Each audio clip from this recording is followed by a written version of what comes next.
Hello everyone. आज हम discuss करेंगे एक और न्यूज़ की जिसमें जो है गेम्स में जो नेपोटिज्म होता है उसको ख़त्म कर दिया गया था। जो 2014 से पहले था उसको ख़त्म कर दिया गया है। अब जो है गरीब लोग भी गेम्स खेल सकते हैं, टॉप लेवल तक जा सकते हैं। इसके बारे में हमने डिस्कशन करना है कि ऐसा क्यों किया गया, इसका क्या कारण था और ये कितना पॉजिटिव है कितना नेगेटिव है। इसके साथ ही इसके पीछे रियल जो रीज़न है वो क्या है, ये सब हम डिस्कस करेंगे। Nepotism in sports has ended. Now poor can rise top levels. Nepotism has ended. Nepotism has ended. इसके बारे में हम डिस्कशन करना है हमें कि ऐसा स्पीच में उन्होंने कहा है पीएम मोदी ने, तो इसके क्या प्रभाव पड़ेंगे और क्या क्या कुछ प्लेयर्स को बेनिफिट होने वाले हैं, इनके बारे में हमने डिस्कशन करना है। समाचार का सार देखें तो प्रधानमंत्री नरेंद्र मोदी ने सांसद खेल महोत्सव को संबोधित करते हुए कहा कि 2014 से पहले खेलों में भाई भतीजावाद नेपोटिज्म जो था उसके कारण कई अनियमितताएं थी और उसको अब समाप्त कर दिया गया है और गरीब से गरीब फैमिली का बच्चा भी जो है प्रतिभा और मेहनत के बल पर शीर्ष तक पहुंच सकता है। सो बेसिकली जो नेपोटिज्म होता था कि जो गेम्स में ऑलरेडी हैं उन्हीं के रिलेटिव्स जो है गेम्स में जा सकते थे, उन्हीं के बच्चे जा सकते थे। तो इस नेपोटिज्म को जो है खत्म कर दिया गया है ताकि जो है पुअर बच्चे भी, पुअर लोग भी, गरीब परिवारों से भी जो है गेम्स में जा सकें और अपने जो उनकी मेहनत करते हैं और अपने टैलेंट और मेहनत के दम पे जो है गेम्स तक पहुंच सके, इंटरनेशनल लेवल तक पहुंच सके। इसी कारण से ऐसा किया गया है। महत्वपूर्ण तथ्य अगर देखें तो खेल बजट जो है 2014 से पहले 1200 करोड़ था और उसे अब 3000 करोड़ से अधिक कर दिया गया है। खिलाड़ियों को वित्तीय सहायता भी प्रदान की जाएगी विशेष योजना के तहत, जिसमें 25,000 से 50,000 रुपए प्रति माह खिलाड़ियों को मिलेगा। खिलाड़ियों को जो है एक हेल्दी डाइट रखनी होती है ताकि वो अच्छे से खेल सकें और अपना हेल्थ मैनेज कर सकें। तो इसी वजह से उन्हें उनकी ट्रेनिंग के लिए और इन सब चीजों के लिए जो है प्रति माह 50,000 से 25,000 रुपए जो है दिए जाएंगे, वित्तीय सहायता उन्हें प्रदान की जाएगी। सांसद खेल महोत्सव जो है 3 स्तरीय प्रतियोगिता की कराई जाएगी, गांव स्तर पर, ब्लॉक या वार्ड स्तर पर और संसदीय क्षेत्र स्तर पर। खेलों में फुटबॉल, क्रिकेट, वॉलीबॉल शामिल होंगे और कुछ पारंपरिक खेल भी शामिल किए जाएंगे और या फिर मनोरंजन के लिए जो गेम्स होते हैं जैसे टग ऑफ वॉर, बोरी दौड़, नींबू चम्मच दौड़, तो इस तरीके के गेम्स को भी, छोटे छोटे गेम्स को भी शामिल किया गया है ताकि जो है इनको भी वैल्यू मिल सके और लोग अपना टैलेंट दिखाकर और टैलेंट के थ्रू और अपनी मेहनत के थ्रू इन गेम्स में पार्टिसिपेट कर सकें। सुशासन, इससे गुड गवर्नेंस का कैसे संकेत मिलता है? खेल चयन प्रक्रिया में पारदर्शिता आएगी, भाई भतीजावाद और भ्रष्टाचार पर रोक लगेगी। मतलब पहले जो है भाई भतीजावाद के कारण कुछ ही लोग जो है गेम खेल पाते थे, अब जो है सभी को चांस मिलेगा, अपॉर्चुनिटीज मिलेगी और इसी से जो है काफी बेनिफिट होने वाला है। समान अवसर की उपलब्धता, सभी को इक्वली अपॉर्चुनिटी दी जाएगी जो काफी बेनिफिशियल होने वाला है। समावेशी विकास की अगर हम बात करें तो ग्रामीण, गरीब और दिव्यांग खिलाड़ियों को भी अवसर मिलेगा। लड़कियों की बढ़ती भागीदारी और सामाजिक बाधाओं में कमी, तो जो सामाजिक बाधाएं तो ऑलरेडी बहुत ज्यादा रहती है लड़कियों के लिए कि वो गेम्स में नहीं जा सकती, उन्हें पढ़ाई पे फोकस करना चाहिए, तो इनको भी खत्म किया जाएगा। इसके साथ ही नेपोटिज्म को खत्म करके सभी को ऑप्शन, बराबर अपॉर्चुनिटीज मिलेंगी। लड़कियों के बीच में भागीदारी बढ़ेगी क्योंकि जितने ज्यादा आसान होगा गेम्स में जाना उतनी ज्यादा लड़कियां पार्टिसिपेट करेंगी। सोसाइटी और अगर सामाजिक मानसिकता में बदलाव की बात करें तो पहले खेलों को समय की बर्बादी माना जाता था। ऐसे सोचा जाता था कि खेल में क्या ही कुछ अचीव किया जा सकता है, ये सिर्फ एक टाइम वेस्ट है, इससे अच्छा पढ़ाई करके कोई अच्छी जॉब लग जाए तो बेहतर होगा। तो इसी तरीके से गेम्स को जो है समय की बर्बादी माना जाता था, लेकिन अब खेल को करियर विकल्प पे मतलब कैरियर ऑप्शन के रूप में यूज किया जा सकता है क्योंकि अब ये काफी अच्छी अपॉर्चुनिटीज देते हैं। सामाजिक उत्थान का माध्यम, कुछ लोग जो बिल्कुल गरीब फैमिली से होते हैं और जिनके पास इनकम सोर्स का इनकम भी नहीं होता, तो वो भी गेम्स के थ्रू जो है अपने आप का उत्थान कर सकते हैं। इसी के साथ ही सोसाइटी में भी फिर उनकी काफी वैल्यू बढ़ जाएगी, तो इसी वजह से सामाजिक उत्थान लिखा गया है।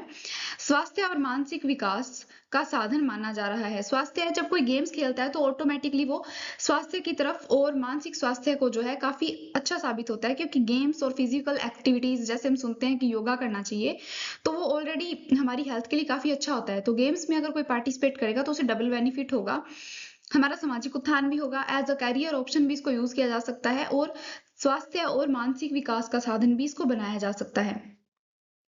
Sports and human resource development में किस तरीके से योगदान देगा? मानव संसाधन विकास कैसे होगा? खेलों से अनुशासन आता है। अगर आप अपना डेली रूटीन बना लेते हैं कि आपको 4 आवर्स एक्सरसाइज करनी है और 2 आवर्स आपको ऐसा गेम खेलना है, तो इस तरीके से आपको अगर किसी गेम में जीतना है तो आपको पूरी अच्छे तरीके से प्लानिंग बनानी पड़ती है, अनुशासन में रहना पड़ता है, तभी आप किसी गेम को सीख सकते हैं। ऐसा नहीं हो सकता कि एक दिन आपने किसी गेम की 2 आवर्स प्रैक्टिस करी, एक दिन 8 आवर्स कर ली, फिर आपने 3-4 मंथ्स तक जो है गेम को देखा भी नहीं कि कैसे खेलना है, कैसे नहीं खेलना।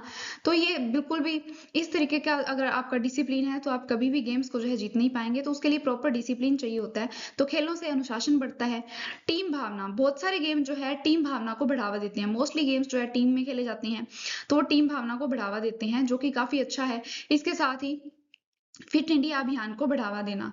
फिट इंडिया अभियान जो है आपके स्वास्थ्य को ध्यान में रखते हुए आप इसको बढ़ावा दिया जाता है। अंतर्राष्ट्रीय पहचान, भारतीय खिलाड़ी जो है रिकॉर्ड तोड़ रहे हैं। आपने बहुत सारे भारतीय खिलाड़ियों को देखा होगा जो इंटरनेशनल लेवल पर इंडिया को रिप्रेजेंट करते हैं और जीतते हैं मेडल या फिर ट्रॉफीज। तो वो इंडिया को रिप्रेजेंट कर रहे हैं इंटरनेशनल लेवल पर। तो भारत जो है अनेक खिलाड़ी जो है रिकॉर्ड तोड़ रहे हैं पुराने। तो इसी कारण से इनको बढ़ावा दिया जा रहा है। वैश्विक मंच पर भारत की प्रतिष्ठा बढ़ा रहे हैं। और वैसे ही लोगों को एनकरेज करने के लिए ऐसा सोचा गया है कि गेम्स को बढ़ावा दिया जाए और उन्हें कैरियर ऑप्शन बनाया जाए, ताकि और भी ज्यादा लोग जो है भारत को इंटरनेशनल लेवल पे रिप्रेजेंट करें, गेम्स जीतें और इंडिया की जो छवि है इम्प्रूव हो। आगामी खेल आयोजन 2030 में राष्ट्रमंडल खेलों का जो है कॉमनवेल्थ गेम्स का आयोजन किया जाएगा, जो कि अहमदाबाद में किया जाएगा।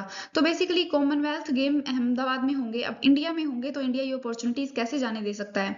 तो इसी में जो है ज्यादा से ज्यादा लोग इंडिया के पार्टिसिपेट करें, इसी को बढ़ावा देने के लिए जो है ये ऐसा किया गया है। ओलंपिक खेलों की मेजबानी का प्रयास, भारत की वैश्विक खेल कूटनीति। तो ये स्पोर्ट्स डिप्लोमेसी है, इससे इंडिया को काफी बेनिफिट होने वाला है। अगर हम इससे क्वेश्चन देखें तो ऐसा क्वेश्चन बन सकता है कि भारत में खेल संस्कृति को बढ़ावा देने में सरकारी पहलों की भूमिका पर चर्चा कीजिए। तो ये सांसद खेल महोत्सव काफी अच्छा हो सकता है। सांसद खेल महोत्सव का उद्देश्य क्या है? तो बेसिकली स्वास्थ्य को बढ़ावा देना और जो गरीब लोग हैं वो भी पार्टिसिपेट कर सकें, इसलिए नेपोटिज्म को खत्म किया गया है। इस तरीके से आप इसमें मेंशन कर सकते हैं। और इसी से जो है इंडिया साथ ही 2030 में कॉमनवेल्थ गेम्स में पार्टिसिपेट करेगा, तो वो बेनिफिशियर होगा, होस्ट करेगा, मतलब इंडिया 2030 में। आलोचनात्मक दृष्टिकोण अगर इसका देखें कि नेपोटिज्म पूरे तरीके से खत्म हो गया है या नहीं, तो नेपोटिज्म जो है चयन प्रक्रिया में कुछ सुधार हुआ है, लेकिन कंप्लीटली नेपोटिज्म खत्म नहीं हुआ है। कुछ खेल संघ अभी भी राजनीतिक प्रभाव, पारिवारिक वर्चस्व, आंतरिक पारदर्शिता की कमी से जूझ रहे हैं। मतलब कुछ गेम्स ऐसे हैं, खेल संघ ऐसे हैं जो आज भी जो है पॉलिटिकल प्रेशर की वजह से कुछ लोगों को गेम्स में नहीं लेते हैं। वो उन्हीं को लेते हैं जिनकी सजेशंस की जाती है। और इसके साथ ही पारिवारिक वर्चस्व की बात करें तो जिन फैमिलीज का गेम में वर्चस्व ज्यादा है, उन्हीं के कहने पर, उन्हीं की एडवाइस मानी जाती है और उन्हीं के कहने पर जो है लोगों को चूज किया जाता है, सिलेक्ट किया जाता है गेम्स के लिए। और इसके साथ ही ट्रांसपेरेंसी नहीं है, मतलब चयन प्रक्रिया में जो है ट्रांसपेरेंसी नहीं है। तो इसी तरीके से नेपोटिज्म को खत्म किया गया, लेकिन ये पूरे तरीके से अब भी खत्म नहीं हुआ है। सीएजी रिपोर्ट्स व न्यायालयों का हस्तक्षेप, जैसे बीसीसीआई सुधार। तो बीसीसीआई का भी आपने सुना होगा कि उसमें भी सुधार करने की बातचीत की गई है। और सीएजी की रिपोर्ट्स में आता है कि अभी भी जो है पूरे तरीके से नेपोटिज्म समाप्त नहीं हुआ है। यह संकेत देता है कि सुधार अभी पूर्ण नहीं है, मतलब और भी ज्यादा सुधार की, इम्प्रूवमेंट की जरूरत है। संघवाद फेडरलिज्म के दृष्टिकोण से देखें तो खेल राज्य सूची का विषय है, लेकिन केंद्र सरकार जो है इसका बजट देगी। और इसके साथ ही योजनाएं राष्ट्रीय मंच प्रदान करती है, लेकिन जमीनी स्तर पर क्रियान्वयन राज्यों पर निर्भर है। मतलब कि योजनाओं को बनाना और लागू करवाना केंद्र सरकार का काम है, लेकिन राज्य सरकारें जो है जमीनी स्तर पर इम्प्लीमेंट को लागू करती हैं। ये स्टेट्स पर ही डिपेंड करता है कि वो कैसे इम्प्लीमेंट करती हैं। तो ऐसा प्रश्न बन सकता है कि भारत में खेल विकास में केंद्र राज्य सहयोग की भूमिका का विश्लेषण कीजिए। केंद्र जो है बजट प्रदान करता है, योजनाएं बनाता है गेम्स के लिए या फिर और भी, और राज्यों का काम है उन्हें सही से इम्प्लीमेंट करना और उनका सही तरीके से क्रियान्वयन सुनिश्चित करना। सामाजिक न्याय, सोशल जस्टिस के पर्सपेक्टिव से देखें तो क्या वंचित वर्गों तक लाभ समान रूप से पहुंचा है? एससी एसटी, अल्पसंख्यक और दूर दराज आदिवासी क्षेत्र, वहां पर अभी भी, मतलब एससी एसटी जो हैं उनमें अभी भी इतना नॉलेज नहीं है गेम्स को लेकर, अल्पसंख्यकों में। और जो आदिवासी लोग हैं उनको भी गेम्स के बारे में इतनी नहीं जानकारी है कि गेम्स का कैसे खेलते हैं और उनका क्या बेनिफिट होता है। प्रशिक्षकों की कमी है, ट्रेनर्स की कमी है, और जो इंफ्रास्ट्रक्चर है, आधारभूत ढांचा है, बेसिक इंफ्रास्ट्रक्चर गेम के लिए, उसकी कमी है। उनमें असमानता है, कुछ जगह अवेलेबल है, कुछ जगह नहीं है।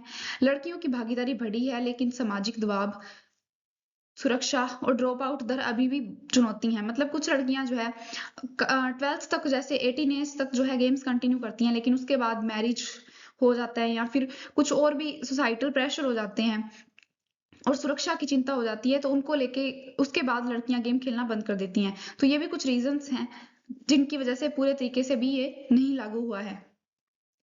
आर्थिक दृष्टिकोण देखें तो खेलों से रोजगार का सृजन होता है, जैसे कि coach, physio, sportsman, sports management, event industry, तो इन सबको काफी बेनिफिट होता है। तो ये भी लाभदायक होता है आर्थिक दृष्टिकोण से। लेकिन भारत में स्पोर्ट्स इकोनॉमी अभी भी अंडर डेवलप्ड है।